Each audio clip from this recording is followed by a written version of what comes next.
ये square root and cube root का part 4 है फॉर चाइल्ड कंपटीशन। तो वर्गमूल एवं घनमूल कैसे निकाला जाता है? तो वर्गमूल तो लोग बचपन में ही सीख चुके हो, तीसरा चौथा क्लास में आता है।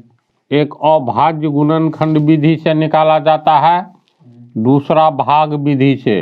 तो वर्गमूल भाग विधि से देखो, 400 का वर्गमूल निकालना है। तो इसको कैसे निकालेंगे? तो 400 लिख दो। गिनती में सम है कि विषम संख्या, ये ध्यान दो। सम संख्या है 400, सम संख्या 100 नहीं पूछे। गिनती में 1 2 3 3 ठो अंक है ना, तो हमेशा अंक को जोड़ा में रखो। तो 400 के आगे 0 दोगे तो बात बदल जाएगी, 4000 हो जाएगा। अगर 400 के पीछे दे दे तो कोई अंतर पड़ा नहीं ना। तो हम लोग लिख सकते हैं 400 को 400 लिख दो, गिनती करो, जोड़ा नहीं लगेगा। जोड़ा हुआ ये, इसका जोड़ा छूट गया तो पीछे में 0 दे दो। समझा बात? अब इसमें भाग दो, हमेशा जोड़ा पर भाग देंगे, मतलब विषम में नहीं दे सकते। 3 मतलब विदआउट जोड़ा नहीं दे सकते हैं। दे सकते हैं, लेकिन तरीका पर आओ ना, कैसे प्रोसेस क्या है।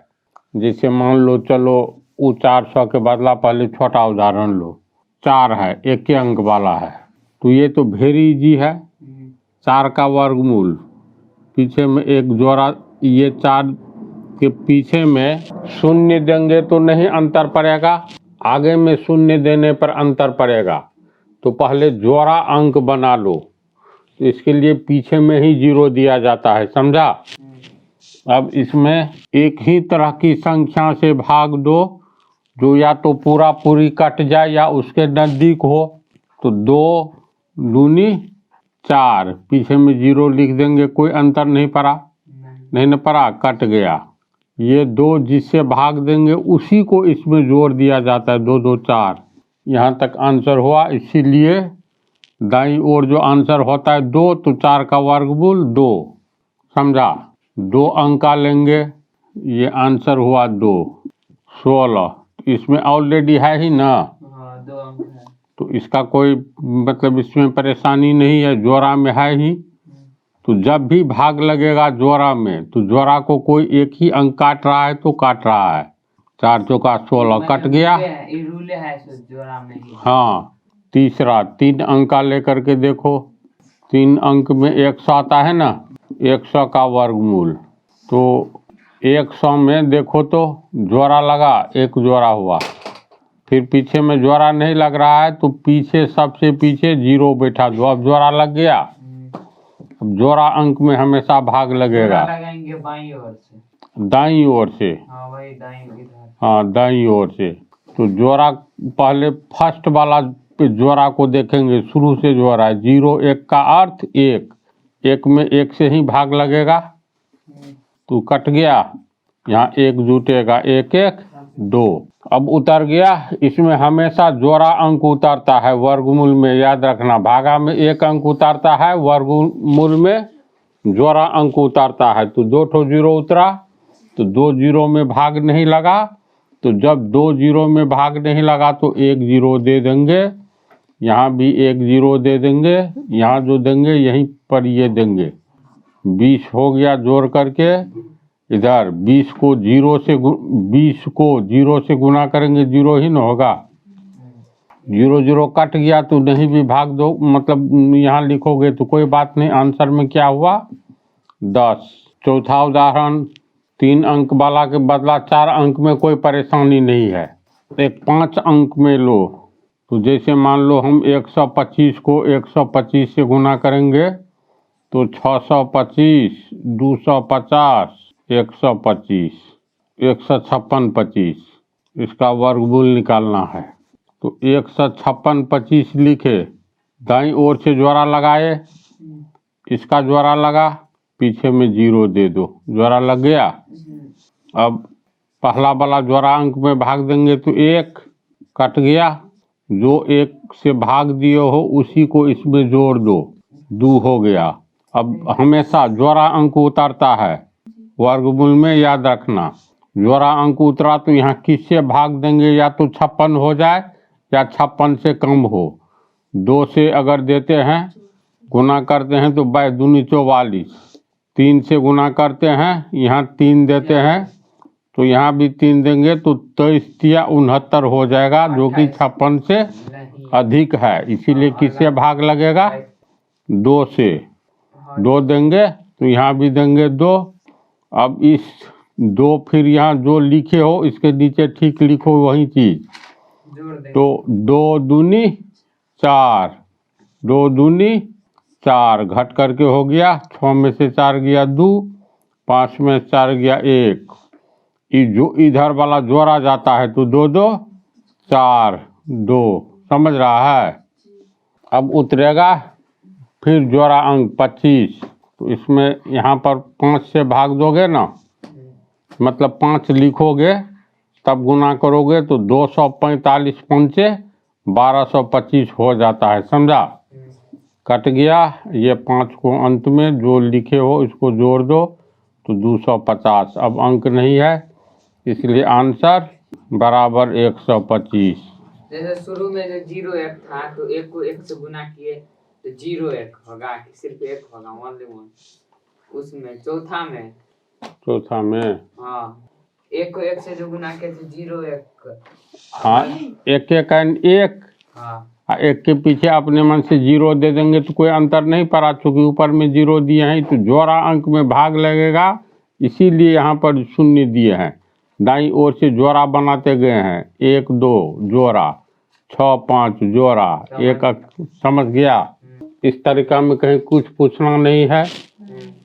अब अगला अभाज्य गुणनखंड विधि, चलो ध्यान दो। वर्गमूल एवं घनमूल हम लोग अभाज्य गुणनखंड विधि से कैसे निकालेंगे, कौन सी विधि, अभाज्य गुणनखंड विधि। अभाज्य गुणनखंड विधि से वर्गमूल निकालना और इसी विधि से अभाज्य गुणनखंड विधि से घनमूल निकालना, दोनों एक ही तरीका है। पहले वर्गमूल देखो। अभाज्य गुणनखंड विधि का क्या अर्थ हुआ, गुणा के खंड खंड में इस तरह तोड़ो ताकि हरेक गुणनखंड अभाज्य संख्या हो। अभाज्य संख्या तो जान रहे हो, एक और स्वयं से कटने वाली संख्या अभाज्य संख्या कहलाती है। मात्र 2 संख्याओं से कटे, पहला 1 से और दूसरा स्वयं से, किसी तीसरी संख्या से नहीं कटे, वैसी संख्या अभाज्य संख्याएं कहलाती हैं, समझ गया। तो मान लो दिया हुआ है 40, तो 40 भाज्य संख्या है कि अभाज्य संख्या है, पहले ये बोलो। 40 भाज्य संख्या, भाज्य संख्या है, क्योंकि 1 एवं स्वयं के अलावा यह 2 से भी कट रहा है, 4 से भी कट रहा है, 5 से भी कट रहा है। जो संख्याएं 1 एवं स्वयं के अलावा किसी अन्य संख्याओं से भी कटे उसे भाज्य संख्या कहते हैं। तो वर्गमूल में चाहे भाज्य संख्या दिया हो या अभाज्य संख्या, इसका गुणनखंड इस तरह करो जो एक गुना का खंड यानी गुणनखंड तुमको अभाज्य संख्या हो जाए। जैसे इसका गुणनखंड 40 का वर्गमूल निकालना है, 40 के बदले दे दो जो काट रहा है वास्तव में 64 का ये वर्गमूल निकालना है तो कितना होगा। तो 64 को पहले तोड़ो, किस में, अभाज्य संख्या में। तो कैसे तोड़ोगे, तो सबसे अच्छा नियम है 64 लिखो, इसमें भाग देते जाओ, 2 से भाग देंगे 32 आएगा, फिर 2 से भाग दो, 2 क्या है अभाज्य संख्या है ना, फिर 2 से भाग दिए तो 16 आएगा, फिर 2 से 8 आएगा, फिर 2 से भाग देंगे 4 आएगा, फिर 2 से भाग देंगे 2 आएगा, फिर 2 से भाग दे दिए तो 1 आया। अब देखो गिनती करो, 1 2 3 4 5 6, तो 1 2 3 4 5 6, 1 को छांट दो, 1 तो अभाज्य संख्या नहीं है। 2 दूनी 4 दूनी 8 दूनी 16 दूनी 32 दूनी 64, तो तो दी गई संख्या का वर्गमूल निकालने के लिए इसे हम गुना के खंड खंड के रूप में तोड़ दिए हैं, और प्रत्येक खंड क्या कहलाता है, तो दी गई संख्या का गुणनखंड, यानी कहेंगे ये 2 क्या है, तो 64 का गुणनखंड है ना, ये सब बतला दिए हैं। तो 64 का गुणनखंड तो और भी हो सकता है, जैसे 64 बराबर 16 चौका 64, तो ये तो गुणनखंड के रूप में 2 गुणनखंड, पहला गुणनखंड 16, दूसरा 4, लेकिन ये 16 जो है ये अभाज्य संख्या नहीं है बल्कि भाज्य संख्या है। हम लोग को तोड़ना है किसमें, तो अभाज्य गुणनखंड विधि, यानी ऐसा गुणनखंड जिसका एक एक संख्या अभाज्य संख्या हो। तो 64 के दोनों गुणनखंड में देखो, 64 का एक गुणनखंड ये है और एक गुणनखंड ये है, दोनों में देखो तो अंतर है। इस 64 के गुणनखंड में दोनों संख्या कौन सी संख्या है, भाज्य संख्या है, लेकिन 64 के इस गुणनखंड में प्रत्येक संख्या अभाज्य संख्या है, भले ही एक ही तरह की संख्या क्यों न है 2। तो 64 का ये है अभाज्य गुणनखंड की ये है अभाज्य गुणनखंड, ऊपर वाला है। तो पहले दी गई संख्या का वर्गमूल निकालने के लिए हम लोग दी गई संख्या को अभाज्य संख्या में गुणनखंड के रूप में लिखेंगे, याद रहेगी बात। और तब इसमें से जोड़ा लगाओ। जोड़ा का अर्थ हुआ 2 गुने 2 एक जोड़ा हुआ, फिर 2 गुने 2 दूसरा जोड़ा हुआ, फिर 2 गुने 2 तीसरा जोड़ा हुआ। देखो तो 1 जोड़ा 2 जोड़ा 3 जोड़ा, समझा। अंत में लिखेंगे इसलिए 64 का वर्गमूल, प्रत्येक जोड़ा में से एक एक निकाल लो। इस जोड़ा में से एक ठो 2 निकला, फिर गुना, इस जोड़ा में से एक ठो निकाल लो, फिर इस जोड़ा में से एक ठो निकाल लो। 2 दूनी 4 दूनी 8 आंसर। तो ये तो इतना करना नहीं था, 64 का एक लाइन में लिखता, एक सब में जोड़ा वाला चीज लगा लो, एक एक ठो चुन लो। तो ये 2 दूनी 4 दूनी 8, पहला ही लाइन में आंसर दिखाई दे रहा है। बोलो रे पट्ठा, तू समझा इसको। तो पहला उदाहरण हुआ। दूसरा, मान लो 196 का वर्गमूल निकालना है। तो 196 को हम लोग पहले क्या करेंगे, गुणनखंड के रूप में तोड़ेंगे। वो भी कैसा गुणनखंड, तो एक एक गुणनखंड अभाज्य संख्या हो। तो 196 को अलग से 196 में देखो सबसे छोटी अभाज्य संख्या से भाग दो, यानी 2 से, नहीं कटे तो 3 से, नहीं कटे तो इसी तरह आगे की ओर बढ़ते जाओ, समझ रहा है। तो 2 से भाग देंगे तो 2 9 18, 1 6 2 8 16, यानी 2 से भाग दिए तो क्या आया 98। 196 में 2 से भाग दिए तो कट गया, यानी 98 आया। तो 98, फिर 98 में 2 से भाग दोगे तो 49 दूनी 98। अब 49 में किससे भाग लगेगा, 7 से। 49 में 7 से भाग दो, 7 7 49, फिर 7 में 7 से ही भाग लगेगा, एक आया तो समझ जाओ कोई बात नहीं, आ गया रिजल्ट। 7 गुने 7 गुने 2 गुने 2, यानी 2 दूनी 4 7 28, 7 196 होगा, देख लेना। तो ये हो गया 2 गुने 2, 2 गुने 2 गुने 7 गुने 7। अब इसमें जोड़ा बनाओ, वैसे लिख देते ना, वो एक्स्ट्रा वाला भी दे रहे हैं उदाहरण। जोड़ा में से अब क्या करेंगे, इसलिए 196 का वर्गमूल बराबर हर एक जोड़ा में से एक ठो निकाल लो। इसमें से 2 निकला, इस जोड़ा में से 7 2 7 14 आंसर, समझा। तुम्हारा क्या कहना है बोलो। जोड़ा में नहीं आवे, एगो बच जाएगा। हाँ तो कोई बात नहीं। तो चलो हम लोग लेते हैं चौथा उदाहरण, 72 का वर्गमूल। तो 72 का अभाज्य गुणनखंड पहले निकालेंगे। 72 का अभाज्य गुणनखंड, जैसे ये 64 का अभाज्य गुणनखंड है, समझा। 64 का अ से अभाज्य, गु से गुणनखंड। तो 72 का अभाज्य गुणनखंड क्या होगा, तो 72 में भाग दो, सबसे छोटी अभाज्य संख्या 2 से, तो 36 दूनी 72, कट गया।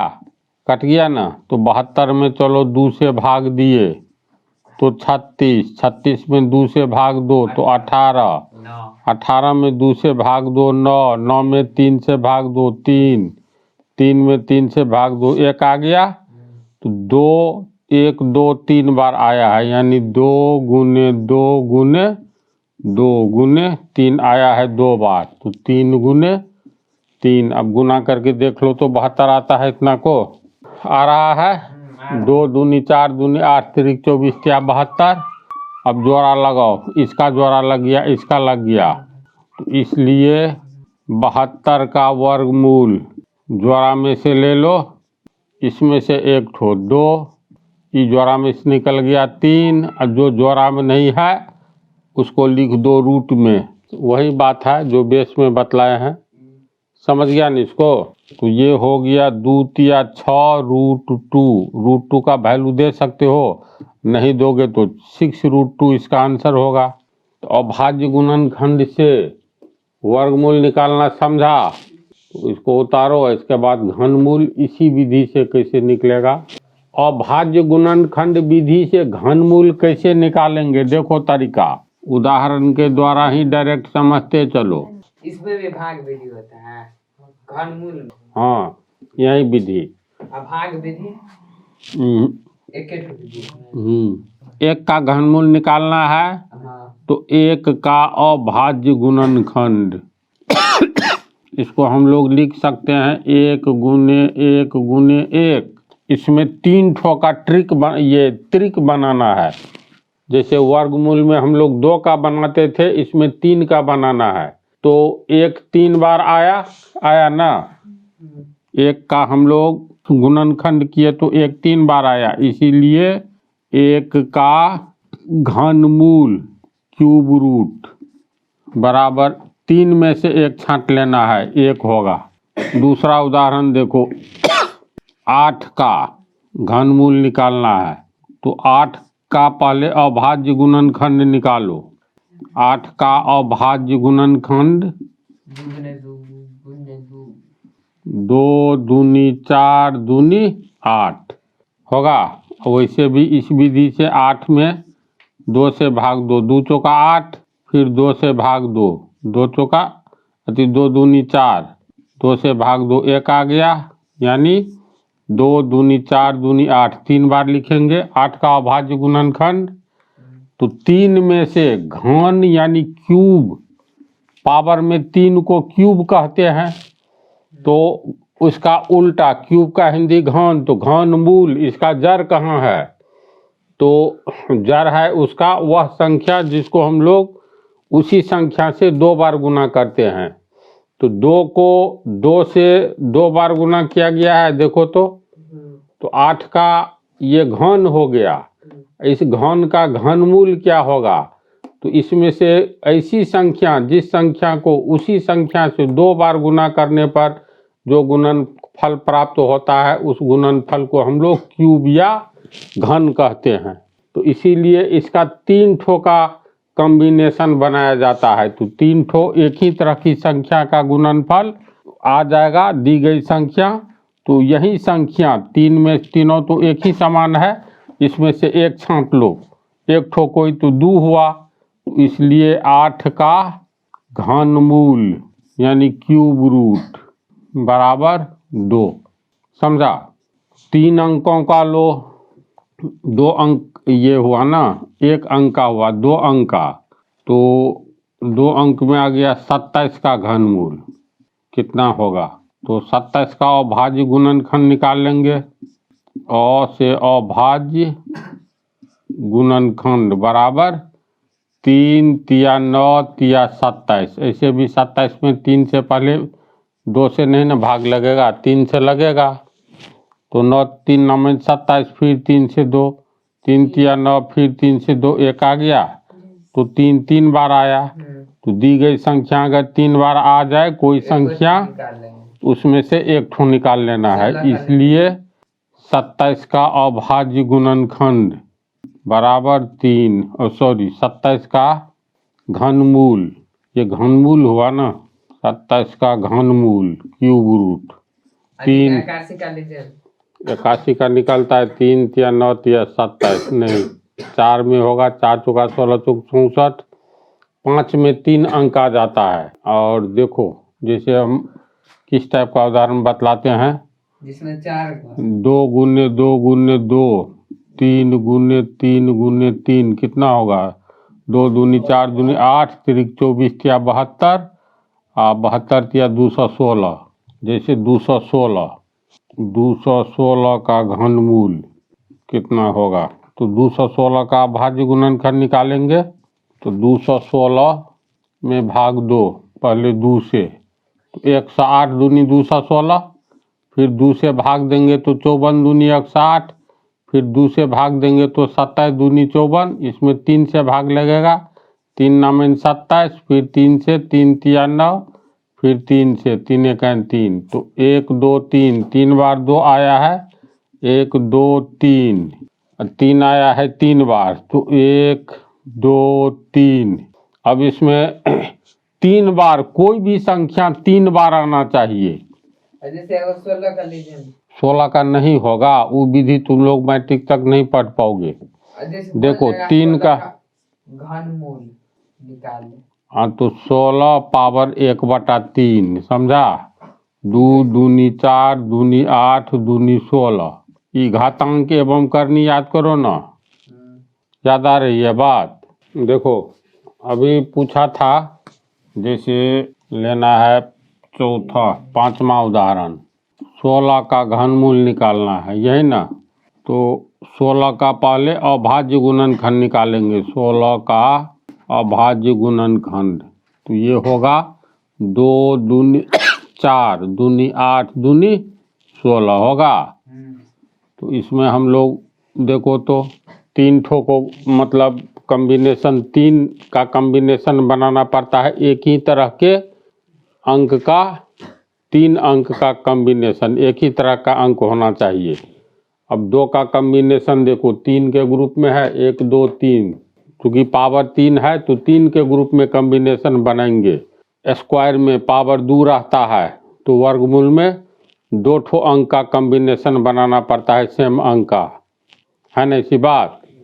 तो चलो 16 का अभाज्य गुणनखंड ये हुआ, इसलिए 16 का घनमूल बराबर 2 तो आ ही जाएगा, 3 में से 1 ठो निकल गया 2, 1 अकेले है, तो रूट देंगे तो रूट का अर्थ हो गया वर्गमूल, वर्गमूल का चिन्ह है रूट, शुरू में नहीं बतलाए थे, ये वर्गमूल का चिन्ह, ये रूट, इसको रूट कहते हैं। कोई कहेगा 5 का वर्गमूल या रूट 5 बराबर कितना, यानी 5 का वर्गमूल कितना, रूट 4 बराबर कितना, तो इसका मतलब 4 का वर्गमूल। जैसे कोई कहेगा 4 का वर्गमूल, तो इसका अर्थ हो गया रूट 4 का वैल्यू का रहा है कितना होगा, रूट का अर्थ वर्गमूल 4 का, रूट का मतलब वर्गमूल। कितना होगा, देखो रूट का अर्थ होता है वर्गमूल, ये वर्गमूल का चिन्ह है, तो रूट 4 यानी वर्गमूल 4 का कितना, समझ गया। तो यहाँ पर हम लोग कभी भी गुना अकेले जो बच गया है, तो इसके लिए तो नहीं लिखेंगे रूट, तब हो गया 16 का घनमूल 2 गुने 2 का वर्गमूल, यानी घनमूल और वर्गमूल एक में फेंट दो, ऐसा तो नहीं होगा। तो क्या लिखा जाएगा, तो फिर याद करो अलग से, अब सोचो तो, लिखा हुआ 81 या मान लो 27 है, तो जब 27 लिखा हुआ है रूट के भीतर, तो इसका मतलब 27 का वर्गमूल, समझ गया। वो हम नहीं बतला पाए, मिस हो गया है। अगर हम लोग यहाँ 3 दे दे, समझा, तब ये हो गया, इसका अर्थ हुआ 27 का घनमूल क्या होगा, यानी इसको कहा जाएगा 27 का घनमूल। तो इसको तोड़ा कैसे जाता है, तो ये टूटता है 27, ये लोलकी में 3 है ना, तो ये 1 के बट्टा में कर दो, समझा।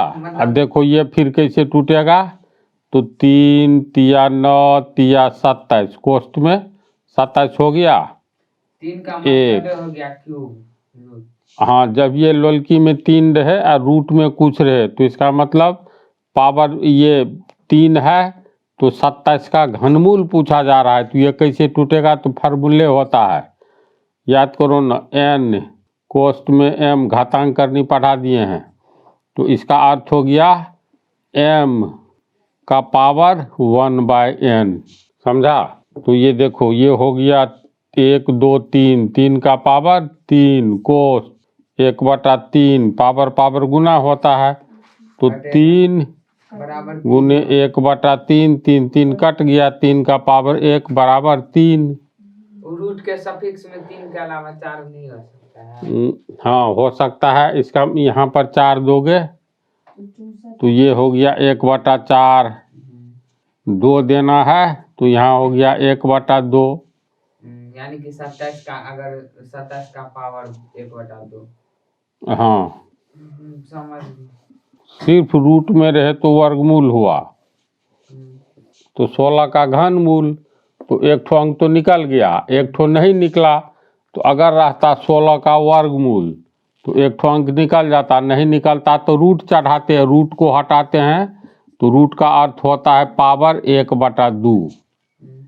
देखो यहाँ 2 नहीं लिखा जाएगा। अब अगर यहाँ मान लो 3 ही लिखा गया, 2 से अधिक x, तब हो गया x का पावर 1/3।